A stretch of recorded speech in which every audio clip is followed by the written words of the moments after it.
I'm Keegan Balk. I'm from Waukoma, Iowa, and I'm in the IMM program here at NIAC. There's a lot of hands-on work with this program, which I really like. I've definitely learned better as a student like that, working hands-on. And I'd say that's the best part, is just getting to work with your hands and actually getting to do the stuff.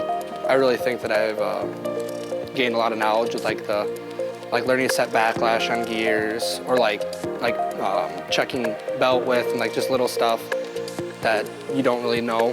It's kind of intimidating at first coming in, being a first-year student, coming into this awesome lab and seeing all this stuff, and it's kind of intimidating, but once you get started with it and you get to learn stuff, you kind of get used to it, and it's really cool to work with all this stuff. Well, when I was choosing what college I wanted to go to, I looked at a couple different colleges in the area, and I just thought that NIAC had a really good selection of different courses, and I think they just had the best to offer.